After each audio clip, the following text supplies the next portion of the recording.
again with another fantastic guest today, joined with ICO Beast. You've seen him on the timeline for sure. One of my favorite accounts by far, always sharing his journey, posting content. A big DeFi guy, and recently a new addition at the team at Proof of Play. I'll allow him to introduce himself a little bit more, but ICO Beast, we're so happy to have you here today, and really excited to jump into all the things you've been up to in your journey. Yeah, man. Thanks for having me. I'm excited to be here, excited to chat. The first month and a half or so of being at Proof of Play has been a roller coaster. A lot of announcements to get out the door, a lot of talking points to internally kind of figure out and square away. We've had obviously a pretty emotionally charged week with Pirate Nation shut down, but also some exciting things for the future. Rolling all of our ecosystem behind a single token to support, and then announcing some pretty exciting DeFi products and other infrastructure and tooling that we really think is going to be a game changer going forward. So it's an exciting time. It's a busy time, but I think that's part of the nature of the startup world, and I'm excited to be part of it. I mean, you've joined a company at a point where there's no dull day. Every day is absolutely slammed. We were joking with Fern about how he hasn't posted pizza content. That's how you know how busy it is at Proof of Play.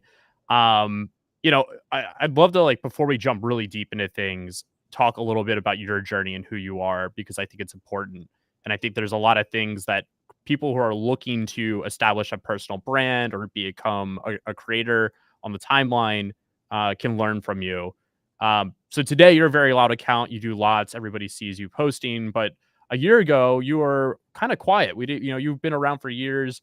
What was that jumping point for you where you were like, hey, I'm going to start posting and being kind of loud on the timeline? Yeah, so it's kind of funny. Like I've been in crypto.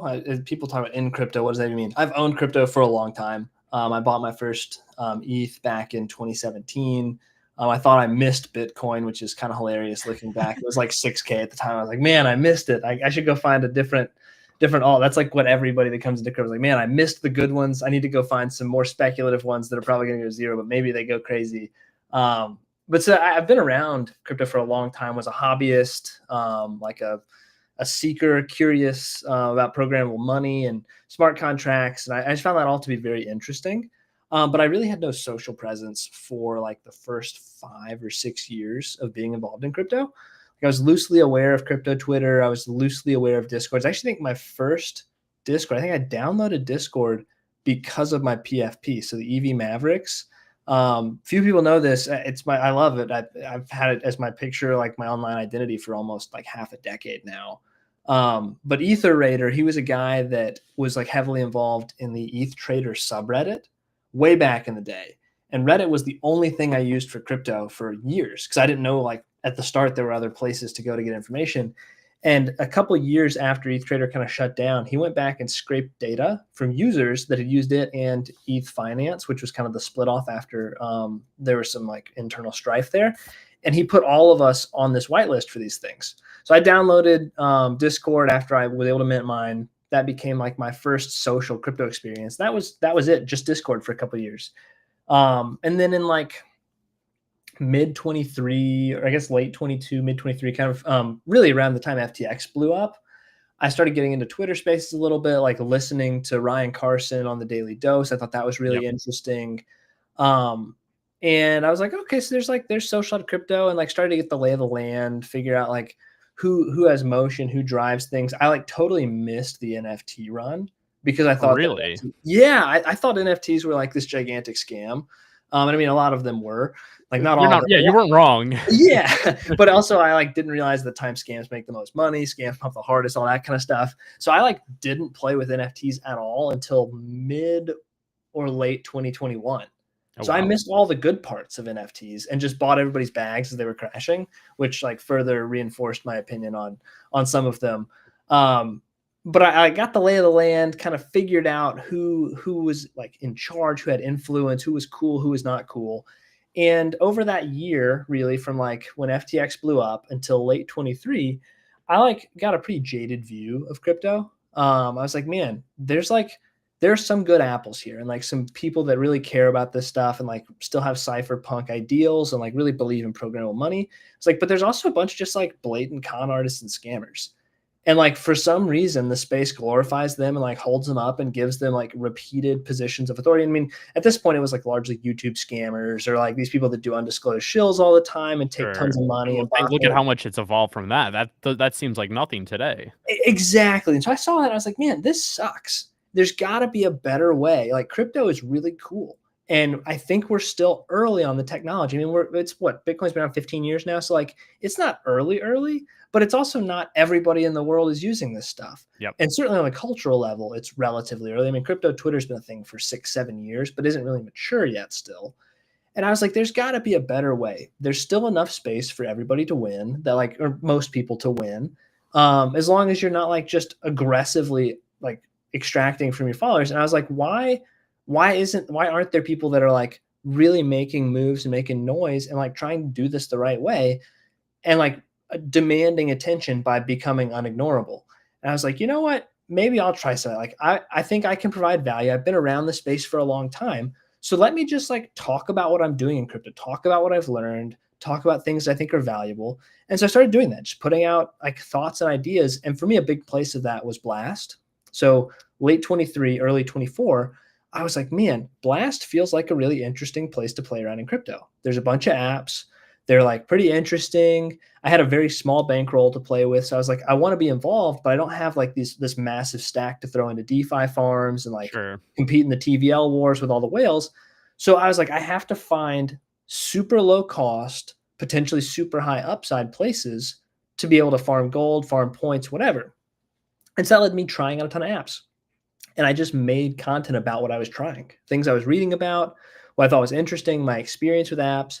And it turns out there were a lot of people on crypto Twitter that also wanted to get involved and wanted to farm the next hot airdrop. Like Pac-Man could do no wrong at this point. He just made a bunch of people rich from Blur. So it was like, oh, well, we'll go check out Pac-Man's new thing. And that was kind of the start.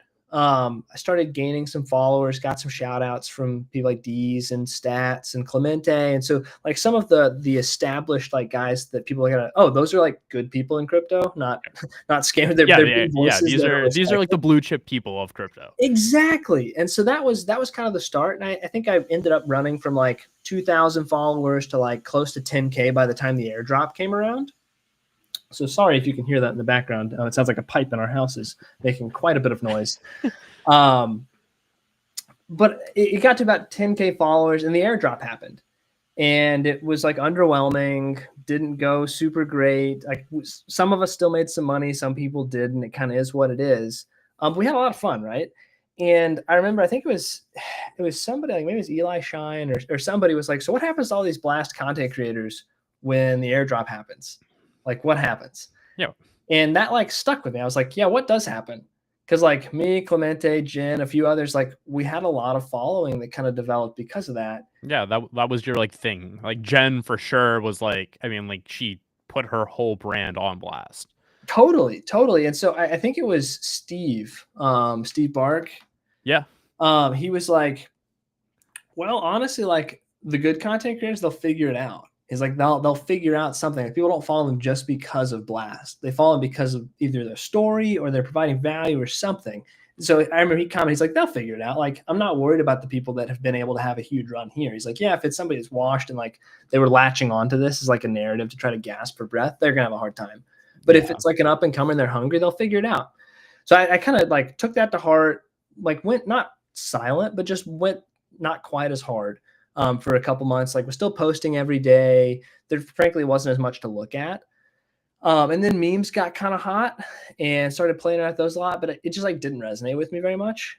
So like you can tell when somebody's inspired by what they're talking about and the content they're making. And it like wasn't my jam, but then the AI trade started to pick up. And I thought that was really interesting. I've got a tech background. I was like, AI coins. We're probably not actually going to get artificial general intelligence on Solana, but it's just a fun enough narrative. Yeah, people calling for it. Exactly. It's like, it's a fun enough narrative. Like, these things are cool. Like, this is before chatbots were super annoying and like proliferating everywhere. We thought they were kind of interesting. And I noticed that the Solana AI trade was like extremely saturated. It was like the Vape Cabal guys, like whatever you want to call it. Like it, like the big Solana meme coin influencers were like all over it. And that was fine. I was like, I can't compete with that. And there's no reason for me to try. And so I was like, what other ecosystems could have big liquidity and also have some like interesting AI stuff? And that's when I stumbled on virtuals. So it was on Base. Barely anybody was talking about Base at this point. A couple of my friends had like been in PathDAO or whatever virtuals was before it like rebranded and transitioned. And they were like, you should look at this. And I looked at it and they had an update like 2 days later where they announced their like agent launcher bonding curve thing. I was like, oh, this is like Pump Fun, but for AI agents. We don't really have one of those anywhere else. And I was like, that's interesting. And so that led me to poking around looking at new launches. I stayed up super late with a few friends for like a week, and we would just buy everything. Anything that launched. Anything that launched, you're buying. Yeah, well, the thing is, virtuals were super cheap at this point. This was like 10 cent, 20 cent virtuals. So I put $900 into virtuals. I was like, all right, whatever. We'll punt $1,000. Like, if it goes to zero, whatever. I've lost more money on stupider stuff before. Like, let's see what happens. And ended up catching AXBT at 90K. Ended up catching Vader at 100K. So you think Vader ran to 250 million. AXBT ran to 950 million. So it was over a 9,000x on the entry. Just insane stuff. And this whole time I was making content about what I was buying, what I was looking at, my thoughts on the AI market. I wrote like a viral article about like classifying the agents and like what kind of tokens I thought would be interesting. Like back then I was like, man, DeFi optimizing agents are like going to be the thing. If you can get automated yield optimization, like that's a big deal. Right. I still think it can happen. And actually looking at Circuit, big Fubar fan. Love it. Yeah, so I think they're going to put out some really cool agents that do the things that I wanted to see almost a year ago. It just took us time to get there on the tech side. But so that was really it. That was the thing that really set it off for me. People dove in because every single token I was looking at, everything I'd buy, just went ballistic because the virtuals ecosystem exploded. I mean, the token itself went almost to $5, something like that. So all the agents benefited from it. And so if you got in early, you got compounding on the agent itself and on the virtuals token. And it was lightning in a bottle. Like you don't catch a 9,000x trade ever. So I've fully accepted, internalized, I'm never going to have another one like that. But it was crazy. I mean, I think it was $400 I put in, would have been worth $3.5 million, I think, at the top. Holy shit. Obviously didn't keep all of it all the way up, but like it was an insane trade. Yeah, I mean that is that's a once in a career or like once or twice in a career type trade. Like you do not hit that. I think that's an issue. I think a lot of traders see people talk about that and hit that, and they think, okay, if I do exactly what that guy did over again, it's coming. I'm 10 away from it type thing. Exactly. But it's such an anomaly. It is such an anomaly. Oh yeah, like super rare. It was quite literally what VGF is saying. It's quite literally right place at the right time, and that was it. Like serendipity. It was because I saw a Twitter post I actually searched. I was Googling Virtuals Launchpad, or not Googling, Twitter searching it, and this post from RXBT came up. He was like, oh, trying something. I traced the Twitter account. It was from 2010. Said he was a Bitcoin max. Like it obviously wasn't bought or anything like that. And I was like, this guy just has like a bunch of money and wants to build something cool. So like, I'm going to buy some and just sit on it. But that was really what it was for the social growth, is I was optimizing for trying to get people alongside me to make money. And that's like why people are on crypto Twitter for the most part. They want to make money. Right. And so if you're helping them make money as opposed to making money off of them, then people are going to tell their friends, oh, we should follow this guy. Oh, wow, I made X amount of dollars on this call. And like, oh, he didn't dump on me as soon as he like tweeted about it. Yeah. And that was the big difference, is like, instead of generating actual liquidity for myself, it was just sharing what I was doing and helping other people find interesting value early. Do you think part of this comes from zigging when others zag? I feel like I've beaten that phrase into the dirt at this point, but like a lot of what you've talked about has been going to the new thing or the area where a majority of the people were over in the Solana trenches, and you were like, oh, what's going on in AI over in Baseland on virtuals? Nobody's here. Do you think you have to have some of these wins and to establish this like value, I guess providing value to your followers, you have to go to the untalked about, the undocumented areas? I think, yeah, and it goes back to my like general thesis on how to play crypto in 2025. I mean, it's been this way for a while, but the idea is that the only way to make like really big money from not a ton of money is to find the next shiny new toy. you have to find a game, and I put game in quotes, not because I'm talking about like playing a video game, but Sure. all of this is functionally it's all money games. It's all coordination games. It's all understanding how things. So markets are games at the end of the day. It's PvP against other people. Sometimes it's PvE when some external force injects a bunch of liquidity. But for the most part, it's a game where you're trying to make your number go up.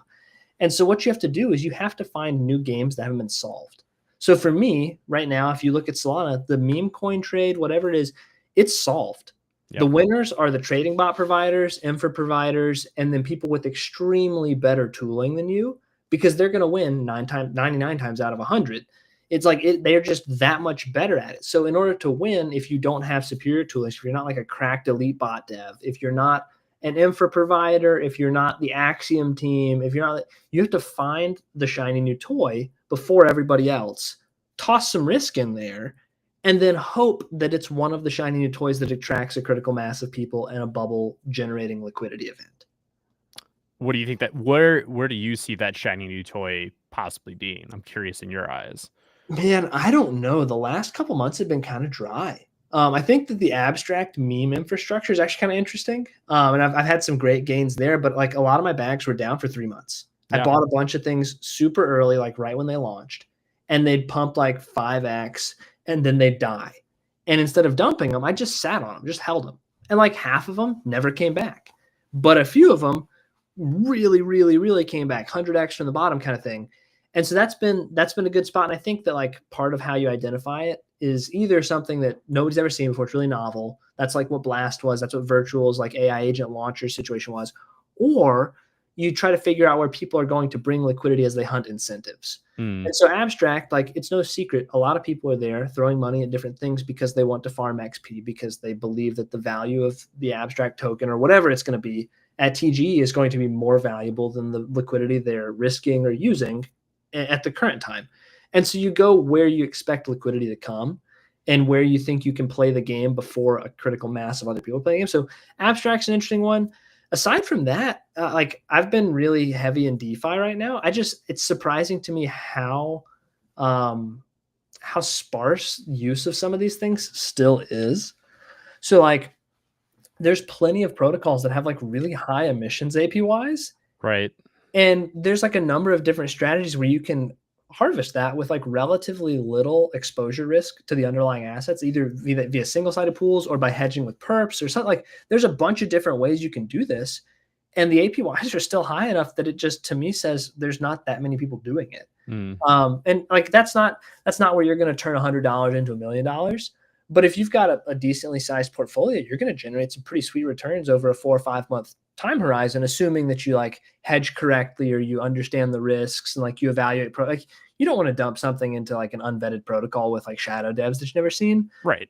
But there's enough like legitimate protocols that have been either battle tested or like are reasonably long running enough that you can feel somewhat decent about smart contract risk or exploits not being like the most likely thing. So I think that there's still a lot of untime. I'm like pretty vocal about that on the timeline. Like Polkadot's hydration has some awesome incentives. They like pump out DOT to people all the time. Like the Black Hole Dex was awesome for a couple months. Katana on Polygon was awesome for people, especially at the start. Like I missed that one. That's the one place that is where Kaido actually kind of screwed me, because I like at the beginning Kaido was amazing. And like it was really, you could follow kind of the top people that were talking about things and find some like really actionable stuff. And then like 3-4 months ago, it turned into just this total slop fest where if you saw like the same 5 people talking about something, I was instantly not interested in it. Right. So because you're like, oh, this is just, farming. Exactly. And so that actually like kind of screwed me on Katana, because I was like, I don't want to do this. Like these people that I know are not particularly good at finding things and are just like grinding leaderboards are talking about this, which to me instantly signals it's low value, which turned out to not be the case in this instance, which was a bummer for me. But like I think it's had the opposite effect for some people, and particularly like some high value projects, when you get these people that are constantly just mercenarily hopping from thing to thing, talking about your protocol. It's a tricky problem to solve, though. Yeah, it is, I think that's the issue that we've seen with InfoFi to an extent, is how do you actually, like, how are you incentivizing the right people and then verifying that there's real value connection there? That whole flywheel worked in the beginning. I think in the middle area, they lost the plot a little bit. It does seem like with some of their NFT verification stuff that they're pushing out, there's a little bit more alignment now. But like you've been very vocal about this. Like the InfoFi game is an area that you can make money, and it might not even just be like on Kaido, but like Fantasy Top as well. That is SocialFi, InfoFi mixed together, and that's a profitable area to be playing in. Oh yeah, man, there's tons of money to be made if you've got an audience. Like even if you don't have an audience, you can still grind some of the stuff out. But this was my refrain for the last year is like provide value to people. They will follow you. If you make people money, they will like stay with you. I mean, I think that 9gag CEO is like he made this statement years ago. He's like, make your holders rich and they'll love you forever. Sure, Right. yeah, And so it's similar with a social audience. Like if you help people make money, like serious money, they will stick with you. They'll support you. They'll stand up for you. Like I can. There's been a bunch of people that have DM'd me over the last year saying, like, "Hey, thanks for this call," or "Hey, thanks for this thing. Like I made X number of $1 million on it," or "Oh, I made like 500K on this trade." And I'm just like, that is crazy. Like that's nuts. But also it's like awesome because I'm like, hey, you did find value here. Like I can feel good about that. That it was not like an exit liquidity strategy for myself. It was like, hey, I actually think this is valuable. And somebody was willing to trust that, like that statement, and they made a lot of money. I think that's great. As far as kind of like, I'm a big fan of InfoFi generally. I think it's a really interesting vertical. And I've been talking for a while about how I think that on-chain like proof of doing, proof of holdings, like mapping what you're actually doing to what you talk about matters a lot. And I mean, they're implementing that. It's an iterative process. I'm an advisor at Zeet, so there's some work going on there for something similar. Like I think there is something here with InfoFi, and I think that like proof of humanness matters, and your ability to like verify that you're a real person and not an LLM. Like there's something in all of this that is like a really, really, really big market sector. And right now we're kind of in an arms race between detection and evasion and exploiting. So we will see who comes out on top. Honestly, the victors are going to be the ones that figure out the best algo hack to either exploit all of the protocols without being detected, or the ones that are best able to ensure real people and conversion. yeah. It's not a lot of this is not simple. Like there's going to be iterations. I think there's going to be back and forth. The fact that we have competition now in that space is good for consumers, though. It's good for Absolutely. people that are looking to make money. It's also very good for content creators who are trying to find, test, and provide value back to their followers. Totally. Well, it's a double-edged sword too, which I think I've tried to talk about this too, is I think it's like it's amazing for growing a following, but it's also it's like it's similar to like crack or meth or heroin or something. Like you get a hit of that engagement from like engaging with a community that's incentivized. It's similar to like running NFT giveaways or retweet giveaways or whatever back in 2021. You get this audience that's only there because of the incentives. Yep. And if you build your foundational audience on that, once the giveaways or incentives go away, well, where does that leave you, right? Yeah. And that's why I've been trying to hammer this drum of provide value, build for long-term influence, long-term audience, long-term games with long time horizons with like the big payoff at the end rather than quick hits and short stuff at the beginning. Because I mean, when who knows, maybe the short-term players are the smart ones here. Maybe they're cashing in before this whole thing burns down. But I think that having like a real verified human like social connection and audience is a really valuable asset. I mean, Yeah. I went from nothing in the social side of things to like a large voice in the space in about a year and a half, and it's opened up tons of doors. I work in the industry now. Like Yeah. I got a sweet gig working at Proof of Play because because of my willingness to be public about my thoughts, the ability to like tell a story, to talk about the things that I'm doing and things I'm excited about, and bring people along on that journey. And so I think that social capital is extremely valuable, and a lot of us are running out of time to build that because there's going to become a time where like there just quite frankly isn't that much real human attention to be captured anymore. Yeah. Which is scary. Oh Like yeah, it's like oh actually yeah, scary to think about. It's yeah. also why you probably like now is the time to do it. I'm sure there are people listening are gonna rewatch this and be like, "Oh, I'm thinking about it." Don't wait. Like you can't wait. You should just do it. You should like put aside what other people might think about you. I think that's the big fear is like, what are people gonna think about me if I go for it and it doesn't work out? I think the good thing to know is people don't really give a fuck. To be quite honest with you, like that is the unfortunate truth or the good truth to that. Like just go do it. The upside is a million times higher than the downside of not. Oh yeah, well that's the case. Literally nobody cares about you as much as you. Like that is a foundational truth of existing is literally nobody thinks about you except for yourself and like maybe your partner. Like that is it. And so if you try and fail, so what? Try something else. If it works, amazing. That then you got huge upside off of something that was really relatively low risk. I mean, I had this conversation with my wife a couple of years ago when I was like really thinking about going hard on socials. I was like, I'm kind of interested in this. I think I like could be decent at it. I was like trying to decide if I wanted to pay for Twitter Premium. Like this is how like weird the situation. I was like, do I really want to spend $160 on a year subscription to this? Like, is it worth it?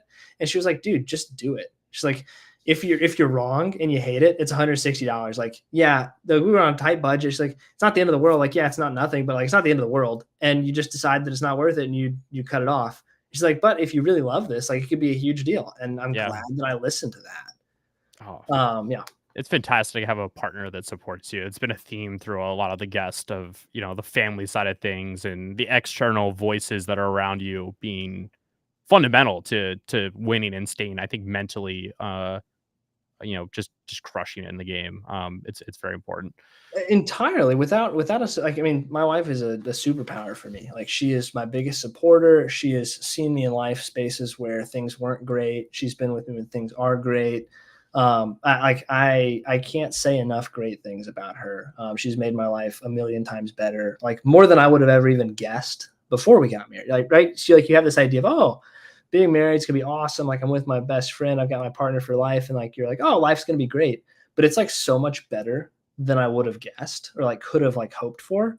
So I just, finding the right partner is awesome. Miss ICO is the bomb.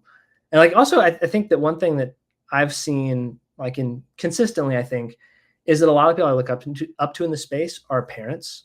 And I think that like becoming a parent has like obviously it's not for everybody. There's like a whole range of reasons why you couldn't be or wouldn't be a parent. Like, totally respect all of that. And like, I feel, especially for people that want to be parents and can't be, like, I feel deeply for that. We've had some friends with those kind of situations. But like, it changes your perspective on everything. So like, no longer am I just kind of like thinking about, hey, how do I optimize outcomes for myself? Or how do I optimize outcomes for my spouse? It's like, man, I want a better future for my kid than I had. Like, admittedly, I had a great upbringing. I didn't have a particularly difficult life, but like, how do I ensure that my kids are going to have as good of or a better experience than I did? And that like it makes you a little bit more risk averse and like a little bit less willing to like take crazy swings, but also it gives you this like superpower drive to win. Yep. And I'm like, I've got these people that it is my goal to make sure that they have what they need, what they want. Maybe not always what they want because you can spoil the kids. And that's not always great. But like, make sure that no matter what, my job is to make sure they have what they need. Yep. And I'm going to figure out how to make it happen. And so family is a great thing. And I think I think you're going to see a swing back societally towards the family structure. And over the next few years, I think that we've had this like pendulum socially.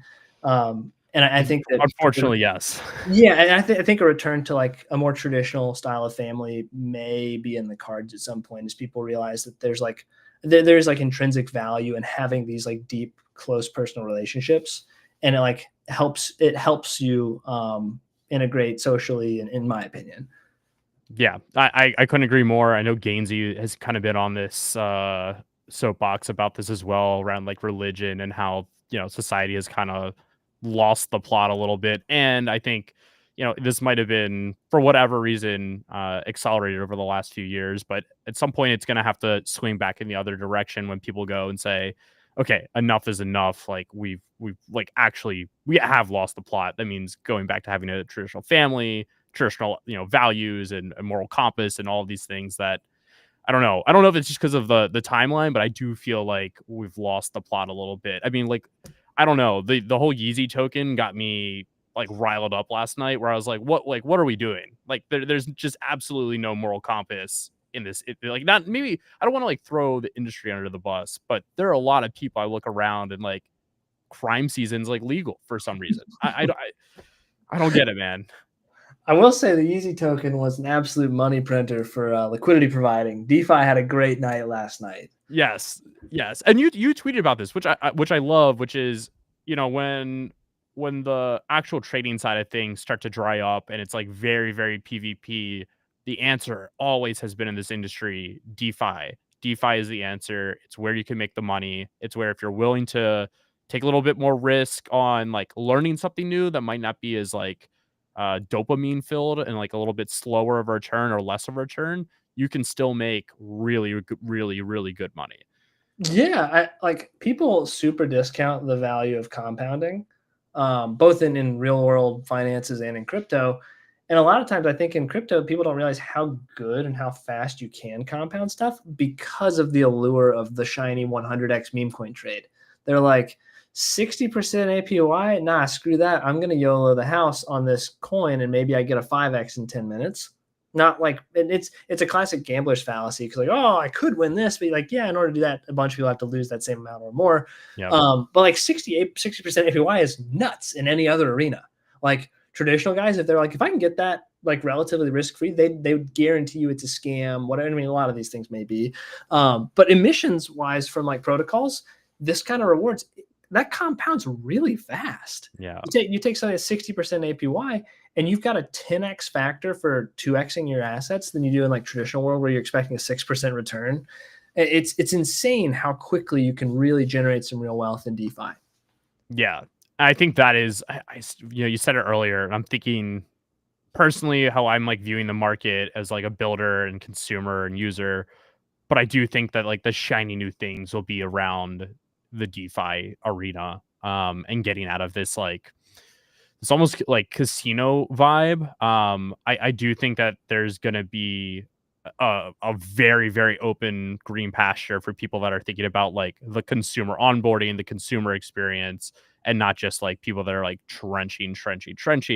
That'll exist, but where like what other things can they touch that aren't as risky to I mean, an extent? that's where I think that like classic lending, if you've got a reasonably vetted, battle tested protocol with like proper risk management, proper insurance funds, all that kind of stuff, you can get like 5, 10, 15% on a variety of assets in like pretty safe ways. Yep. Or even stable coins. I think this is where stable coins are huge. Obviously, I'm at Proof of Play now. We've got some really neat products like the marketplace we released in the last 48 hours. We can talk more about that. But the idea that you can get treasury bill rates on stable coins that previously were reserved for banks or like super high net worth individuals, people with access to these T-bills, like the fact you can get that on your money and stop eroding your purchasing power just by holding cash, by holding effectively a one-to-one liquid proxy, but get that same upside so you're not constantly losing your purchasing power is huge. And I think that is like, that's really how you get the next 100 million people on chain. You say, look, for centuries, or I guess really like decades since we passed away from the gold standard, so the last 50 years, you have gotten systematically screwed by the fact the Federal Reserve prints tons and tons of money. Everything is funded by debt, and all that you get is 0.01% on your savings account, while everybody else that holds your money gets 4 or 5%. Like you are getting systematically extracted by the banks, by the institutions, by the people that are able to play a different game than you can. Stablecoins unlocks that. It says, hey, you can get that same yield on your money. And as long as you like pick a stablecoin issuer that has like proper protections in place, it's pretty safe. Yeah. So I think that's a huge unlock. And I think that is like very appealing and also a very easy like narrative to tell people, hey, like how you can't afford bread and eggs anymore. Well, if you kept your dollars in stable coins, like you would have more dollars. So like, yeah, it would be a higher price, but you would also have more money. Exactly. And then figuring out again, then is there a connect where there isn't a frictional like, hey, now you have to off ramp, etc. Is there a way just to pay for that via like, rails that are on chain to buy those physical products? That is then like I think the even bigger unlock for a lot of consumers that adds the next 100 million. Oh, totally. Absolutely. Yeah. Point of sales and like really straightforward. Like, I mean, I think Base has a great shot at doing this. They've got their like gasless USDC transfers, like Plasma with their Tether stuff. Like they'll be competing to get like in front of every single like Walmart, Kroger, whoever to like tap your phone to a stablecoin processor kind of thing. Like that's the next evolution of this. Yeah. That's where like Coinbase becomes a competitor to almost everybody, and like they're selling the picks and shovels, and like that is like the bull thesis for Coinbase stock, and Totally. being part of that ecosystem or the base token if that ever happens. We won't open up that can of beans on this show. Um, we've talked a lot about like the future of the market and what you see coming, but the thing that I think is closest to your heart right now and you have the pulse on is the future of what's happening at Proof of Play.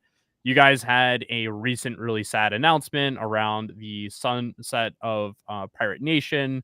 But you guys also have had a lot of really stellar announcements, some alongside Abstract, and as well a new platform and marketplace that you're launching.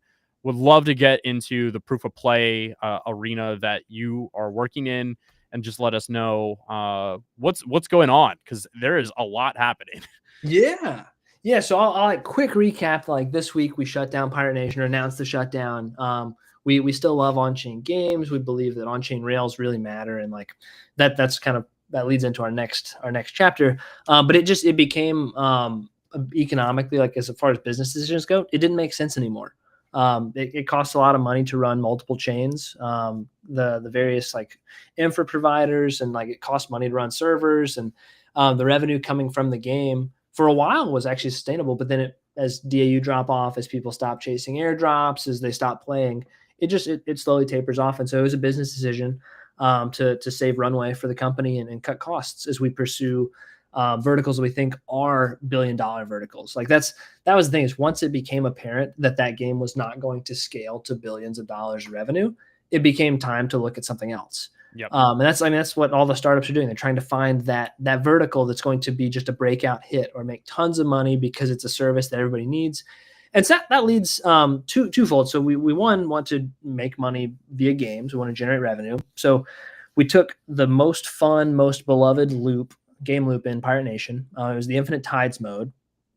We're like, wait, why don't we we know people like playing this. It costs a lot to run it fully on chain. So why don't we just like run a version of it that's not fully on chain, but on Abstract? People want to play games there that aren't just gambling. They want to play like actual games.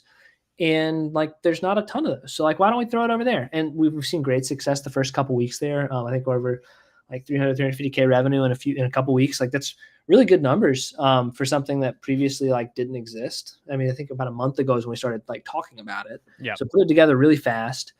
We're going to be iterating on that. We've got a lot of ideas, a lot of levers, a lot of switches to flip, and different things to pull to make the experience more engaging, make it more fun, make it more rewarding. That was like, we wanted to test it out without explicit rewards and kind of see what people thought about it, see how they felt. Reception was good, but we've also heard, like, we hear people, they want the chance to have like really big upside. And so we're playing with some ideas on how to really get some return to player value beyond just the fun. Because I mean, in all honesty, there's not many places where you can spend 40 cents and get 20 minutes of fun. Like that's not that big of an ask. Right. But we also understand that people are there to like, they want to make some money. They want to have some upside of some sort, not just pay to play. So we get that. And we're working on a few different things to make that potentially more rewarding and drive some of that like speculative fun, because at the end of the day, crypto is speculative in nature and everybody likes the dopamine hit from gambling.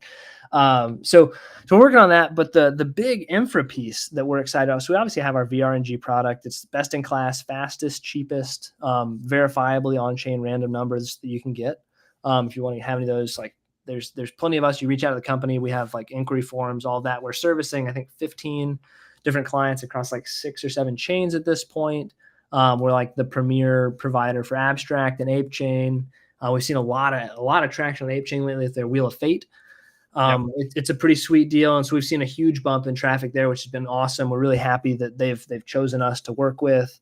But our latest product is the Marketplace API, and it's it's like a little bit more heady than some of the things that we've put out. Like at its core, it's very basic. We can put a marketplace in any game, in any application, on-chain, off-chain, hybrid, it doesn't matter. If you have an application, you're a software developer, you build something and you want to put a player-to-player market in it, you can use our API to do that. And nobody has to know it's running on crypto. Nobody has to know that it touches a chain.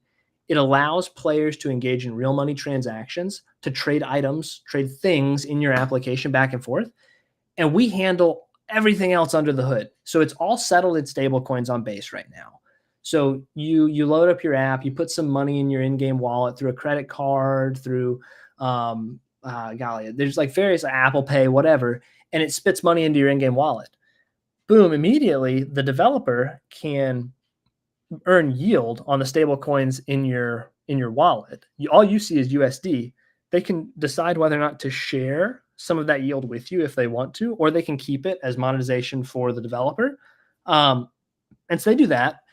And then they can also take fees from this marketplace activity back and forth. They can decide what items in the game can be bought and sold. So like most mobile app developers probably aren't going to allow premium items to be bought and sold because they want those to be bought from the company. Sure. The things that you earn in the game, like rare items, collectibles, like limited time cosmetics or whatever, they can allow a secondary marketplace to collect royalties or transaction fees over time. And so that's another way for the developer to earn money. And this idea that there's tens of billions, probably close to $100 billion per year spent on gaming.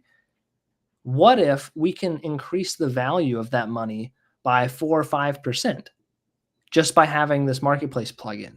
That's an extra $4 or $5 billion that could be going into the pockets of developers. And so you look at that and say, well, that's kind of interesting. And like, what is the selling point? And so you look at the human history of markets and interpersonal relationships, and like markets and trading are like core. They are core, central to human development over like every single society had ways of trading. And up until the invention of the internet, that is how every single system of value exchange happened, was player to player, person trading on secondary markets. Yep. Then the internet came and it basically siloed off all of these markets. Like corporations owned everything inside their ecosystem and they could decide whether or not you could buy and sell. A lot of times they would just direct sell to you and that was it. Yep. And so we kind of all accepted, oh, this is normal now, but it's really not. Like it's different from like the core thesis of human interactions, being able to trade and barter and exchange. Yep. And so we have this thesis that allowing players to exchange items, exchange between themselves, really greatly increases the user experience. And by doing so, it increases your retention. It also increases the likelihood someone will spend in your game because they realize, oh, I can get something back on this. I can sell it, maybe recoup some of my costs. And at the same time, like it has those same benefits for the developers. Like if they get more money into their in-game wallets, they earn more yield. They also can get fees from people transacting. And so the idea is that you can create or increase the lifetime value of every single user that you acquire for your application, game, whatever it is, by implementing a market. And if you can increase the lifetime value of every single install, you can spend more on ads to get people to install it. And it just keeps going. Yep. It's the ad arbitrage from the late 2000s, early 2010s mobile game install. There was a cheat code for a lot of these like Natural Motion, a bunch of these like huge hit app developers. They figured out, oh, we can spend X number of dollars, get X number of customers, and we can crank this thing up and we can beat everybody out spending. So if we can increase your LTV on an install, you can spend more money to acquire more users and win. And then once one person does it, everybody has to do it. Because if you don't spend, you're going to die out. So we're handing a pistol to somebody that is going into a knife fight, which is user acquisition. And then everybody's going to come and ask for a pistol too. Ooh, man. I mean, this is big. And this is, I understand you guys are looking around, you're looking at all of the business units under Proof of Play, and you're saying, okay, what is the $1 billion play for the company? And this feels like, I mean, if you guys get this right, this is transacting billions of dollars for game developers. Yep. Well, I'm curious your like go to market here. Where should we look to see this first like hit people's phones and computers? Yeah, so it's live right now in Pirate Nation. Obviously, the game is shutting down, but we want like at Proof of Play, we generally dog food all of our tech, so we test it out. We prove it out in the games we develop. So right now, the marketplace is live in Pirate Nation. Players can buy and sell items from in the game using our marketplace API that we implemented. They can like see single click buys, sells, and all of the assets that are exchanged. They settle in USDC on Base. So their wallet that's on the Apex or Boss chain, they've got the same address on Base, and they settle the dollars. They're actually, I think it may be Privy integration, so maybe slightly different address, but like they have access to this through their account on Base. Got it. And it's there being tested out right now. We also announced at the town hall that we're developing a mobile game that's in testing in a couple of like limited regions right now. The idea is to build this. It has nothing to do with crypto. It is not a crypto game. It is a mobile game. But the idea is that we could, in theory, prove out our marketplace idea inside this game. Once we get to the critical mass of users and get it to where we're happy with like a full release, we can show, hey, we can increase our value of customers here. It's like these are the ways we're going to test out our tech, and we're going to make sure that it works, and then we're gonna mass market it, because we say, hey, look, we have proof here that this can do what we say it does. Now you need to implement it in your games. Yep. Wow. And tie this back to me, because I know there's a Pirates token. Is that involved in this flywheel at all, or is that just like I'm curious on how that plays into all of this? Yeah, so if we could start all over again today and not have a token out there, we probably wouldn't have called it Pirate, right? Like, because that in people's minds is tied to the Pirate Nation brand. Sure. Since the game's sunsetting, it makes a little bit less sense. But the decision was made to wrap basically all of our assets in the ecosystem up behind this one singular asset. So originally Pirate Nation was like a utility token for the game. And we were thinking about another ecosystem token. There's a whole bunch of complicated decisions and constraints and things that go into whether or not you launch a second token when you already got one live.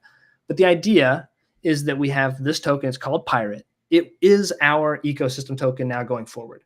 So revenue, we talk about it as the Hyperliquid model. I think everybody that's trying to build a real business now does that. Yeah. They're like, hey, we want to support this single ecosystem asset with the company's success. So the idea is there's a bunch of ways you can express this. It could be you don't want to say dividends and stuff, because then it gets into weird securities language. But the idea is that revenue, positive cash flow, profitable companies are able to support the ecosystem asset through a variety of means by providing liquidity to it, right? And so that's the idea. Pirate is our token. It is out there. It's live. People can get access. I think the official line from our announcement is the best way to get alignment or exposure to our success in the public markets is you buy our token. Pirate is the best way to do that. I'll have to talk with the lawyers to make sure I didn't say anything I'm not supposed to say. But it's that's the way. Pirate is our token. It's the way that you align with the company and our future success. I think you're kind of spot on with this idea of everybody's curious how companies are going to handle their own token. Mm-hmm. The Hyperliquid has proved out there's a model that works, and skewing too far from that model, at least for right now, doesn't make a lot of sense. And I think that's just what customers want. That's what users want. That's what holders want. They want to see this hey, there is actual alignment here of we're not just putting money in our pockets and walking away. Well, yeah, that's the thing. Who could have guessed that the tokens you want to buy are the ones of companies that are making money, right? It's almost like the traditional markets figured that out 100 years ago. They're like, oh, when companies make money, then having exposure to them makes sense. And that's kind of the idea here, is that you can do programmatic buyback. There's various ways to do it to make it not a security or not get into weird regulatory territory. Wow, that's a lot of syllables. But that's the idea, is that you end up generating successful business lines. You generate revenue on these different verticals, and that's the thing. For us, we are pursuing what we think are billion-dollar verticals. We wouldn't be building out this marketplace for the last few months and then releasing it as an API for people to use if we didn't think it had the potential to be just this massive revenue stream. We're not here to just survive and get dust as far as making it to the next month. We're here because we want to hit a home run. And we want to hit a bunch of home runs. And so we've got our service VRNG to have consistent revenue, and we build out a number of these services to have a baseline of all right, we're bringing money in for the company. And then we take big swings at these ideas that we think are massive, and one of them will hit. That's the idea. It's funny, we're sitting here talking about this. I would never guess in a million years you've been at Proof of Play for only 1.5 months. I mean, it feels like the way you talk, your excitement, your enthusiasm, your knowledge on things, it feels like you've been at the team for multiple years, which is really cool. I maybe even there, that's a great question for you, is you guys are taking swings. The company is moving, I think, in a way that is, we don't see many companies really being hey, we are here to absolutely win and take these swings. See a lot of people playing it safe. Another area that I've seen them make a move that not many others are making is directly, with you, being named as narrative merchant at Proof of Play. Walk me through, like, why this position? Like, should more companies be doing what Proof of Play is doing, hiring a narrative merchant? Yeah, I mean, obviously, I'm a little bit biased in this. Now I'm like, yeah, this is a great job. Job security question right here. Everybody should have one of these. They're like invaluable assets, and your company can't succeed without one. No, it's kind of a funny thing. I actually talked with Adam Fern and Ahmed about this before. Like when I was talking with them about joining the company, they were like, in my mind, there were questions like, so what exactly does my job look like? What exactly do I do? And like a lot of my ideas of this have been modeled off of what Bread Guy's done at Mega.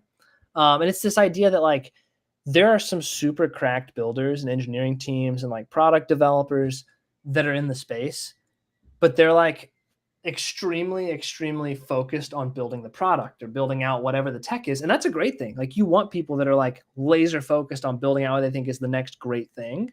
But the problem is sometimes they're just like really terrible at expressing that publicly. And the kind of like it's not a Venn diagram, I forget, it's a multi-square thing, but like great product plus zero comms equals nobody cares. And great comms plus zero product equals everybody hates you, because then you don't have a product. And like no product and no comms, like you just don't exist. But you need a great product and you need great comms, or like great like visibility, because if nobody knows you have the product, nobody knows you have the tooling, then nobody's going to use it. Yep. And so distribution really matters. That's something that Proof of Play saw. They're like, we need distribution. We want this idea. And like the reality is I'm not going to be particularly useful for getting distribution in Web 2, like because I don't have a Web 2 audience. Sure. But because we technically are a crypto company, we have a token live, we have an asset ecosystem, like there is the crypto side of this. And so we also like, we're courting crypto businesses. We have like, I've got connections throughout the space. Like we have great relationships with Base and some of these chains. And so it's like this multifaceted, I get to help explain the vision of what we're building, get to go on shows, get to go on Twitter Spaces, get to go on podcasts and talk about what we're building and talk about the vision and the idea of like why we're doing certain things. Like it's been a tough week to communicate, to be totally honest, because shutting down a game that people love and like dealing with holders that are like unhappy, obviously, for like very, like that's a tough thing, especially when you're coming in and like decisions were made a long time ago that you had no part in, and like helping navigate that. It's just tough. But it's part of the job. And so like, I'm here talking with holders, talking with people, helping us figure out how do we say these things? How do we get them out there? And like, in all honesty, there's sometimes where there's no good way to say something that has to be said. Like you can pick 100 different ways to say it, and none of them are going to be great because the outcome is something that nobody really wants, but you have to get it out there. And so it's a part of that, but like also guiding into this transition period where it's like, hey, we're still here. Just because we're shutting down the game that like didn't work out for us doesn't mean we're going away. It just means, hey, we have better ideas that we think can do a better job of propelling the company forward. And so it's part of my job is to help explain that and like come on shows like this and talk about what the future of the company is. Yeah. So that's really what is, I think it's important, especially for teams that don't have like a particularly loud and in your face founder. So like you look at like Pump Fund, Alan is very visible on the timeline, right? His entire market is Web3 crypto meme coin traders, right? So he's the founder that's on the timeline that everybody knows, and his product is directly for them. If you don't have that as the founder, then it's probably helpful for you to have somebody that can help guide the masses towards your product and explain what the vision is and explain what you're building. Yep. And so I think that's the type of company that has like legit product, but maybe not the most public face. That's the kind of company that needs a hire that can kind of liaise between the community at large in the crypto space and the culture and the company itself. The golden star, best of the best, I would say, for our industry has been Luca Netz, without a doubt. Like he's laid out the like roadmap for this is what a forward-facing founder, great comms, being able to like vocalize the product and like personify the product, and then also having a great product. Yep, absolutely. Yeah. So he probably doesn't need to hire a narrative merchant or a mind share leader, whatever you want to call it. Because he does that, like he does that as part of his natural flow, right? And so, but there's not a ton of Luca Netzes, right? They're not. I would classify him as a one of one or one of very few. Yeah. So that's kind of the disconnect there. Is like if you've got that skill set, great, but if you don't, then that's when you start looking for somebody to help kind of banner carry and get the word out. Yeah. So as Proof of Play has made all these moves. As you've come in, you've released some new products. What should people be doing today? Like, obviously there's a sunsetting on Pirate Nation, but there's so many other ways to get involved. What is your call to action if somebody's listening and they're like, I'm sold, I want to get involved? What should they go do? Yeah, I mean, I'm not going to give any financial advice because that would be my lawyer colleagues would roll over in their graves. I do that.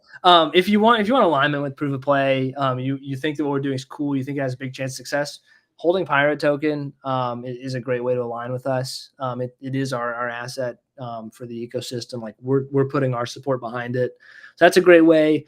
If you know people that are building apps and they want markets. And they're not sure how to do it, or they don't have the dev resources to like implement it themselves or build out some kind of solution, or they think they could benefit from a very simple market implementation that allows people to seamlessly trade things. Get in touch with us. We've got information on our website in the thread too about how to get in touch with us to kind of get into the early cohorts of people implementing this in their apps. If you need random numbers for your game, your app, your chain, whatever it is, we've got that too. It's the cheapest and fastest available on the market. You'll get a special DM from Adam Fern or myself, and we'll talk through it and help you get it implemented. Generally, we're on EVM chains right now with the possibility of expanding to other places in the future. If you want to be just like an enjoyer and a supporter, like go play the arcade on Abstract. Go play it, post your scores, tell your friends about it. Like we believe that it's a really fun game loop. Actually, one of our employees, Ronan, we acquired him from the Pirate Nation community. Like he was a big holder and a community guy. And then Proof of Play hired him. So like, man, you have great ideas. Like we want to work with you. And so hired him. And so he was like the guy that designed this Infinite Tides game loop.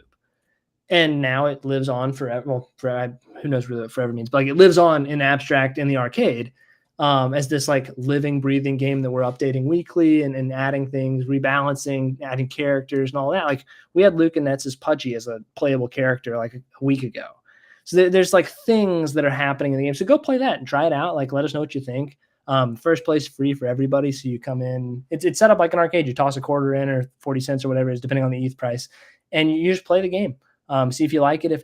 And that's something that we think kind of gets back the delight of our childhood when we all went to arcades, played video games for fun. I love it. And I have to, also vouch for, if you're not following ICO Beast right now, you should be following Proof of Play. It's exciting what you guys are doing. I'm a fan. And again, the bar of entry to just experiencing what you guys are building is very low. You can go on Abstract. It's very simple. Before I let you go here, I got one final question for you, and that is, in the market right now, what your take is. Obviously, there's craziness happening. We have some drawback in the macro, but I'm curious what your take is and what has, your attention maybe outside of DeFi from like just a general market view of what you see going on. Man, I am a hopeless permabull. My belief is that money printing and debt issuance and inflation are not going anywhere. And I actually think they're significantly higher than any of the official numbers are willing to accept. Like, there's no way that eggs and bread have gone up 50% in the last 3 years and inflation's pegged at 3%. Like that the numbers don't number. No. Nope. So I think that like you look at Bitcoin and ETH, like they are now in BlackRock ETFs. BlackRock never loses. They're in like there's access to them in 401ks. There's like legitimate treasury companies. Like some of the treasury companies, like they'll probably unwind and bad things will happen. But like Michael Saylor is not going to have to unwind MicroStrategy anytime soon. And like Tom Lee is an established, well-respected name. Like he's not running something that's like going to implode in the short term, I don't think. Fingers crossed. But like there are like legit entities acquiring Bitcoin and ETH at crazy rates. And like money's going to keep existing. It's going to keep getting printed. It's going to keep getting issued. And it's got to go into like real hard assets, right? Like scarce things, because those are the only things you can't print more of. So I see it all as programmed up in the right forever. Like, yeah, there's going to be crashes, there's going to be corrections, but like these assets, like Bitcoin and ETH in particular, to me have made it. Like they have crossed the chasm from being this speculative internet currency to they're now going to be like part of everybody's recommended portfolios. And that means that they're going to go up for a long time. So that's my take on the it's like a little bit dystopian and like kind of depressing, but like money's kind of cooked. So buy things that can't just be inflated to ridiculously like terrible valuations. Yep. By central printing. Yeah. No, I think it's a good take that has, I think, a lot of, it's less hopium, it's less like, yeah, hype commentary on the space. It is just we've gone so far here. It's solidified in so much of our financial system now, and it's been accepted by some of the biggest names that sure, yes, we could have pullbacks. We could be down 10%, in a week, but I don't I don't think we can undo or stop the train that is in motion at this point. I'm with you 100%. I mean, I think that the last 10 days of August probably still gonna be some more chop. We may visit 400, 4,000 again. Like it is what it is, but end of August is like traditionally a pretty super low volume time anyway, as everybody's away from their desks. So I'm optimistic about late Q3, early Q4. I know not everybody is, and also like I'm not a technical trader. I'm purely vibes based. So I would say that's like basically just gambling with a couple extra steps and like bells and whistles. But I do believe that like history's shown pretty clearly what's going to happen to like legitimately valuable assets, and that's up and to the right on any kind of reasonable time frame. Love it. I love it. Well, ICO Beast, I cannot thank you enough for hopping on and taking the time. Guys, if you aren't following him, make sure you go follow him on Twitter at beast_ICO. I thank you again for tuning into another one of these shows. And again, to you, Mr. ICO Beast, we're excited for what you're doing. We're thrilled that you're at Proof of Play and excited to just keep seeing what you're posting on the timeline. Thanks again for tuning in, and we'll catch you guys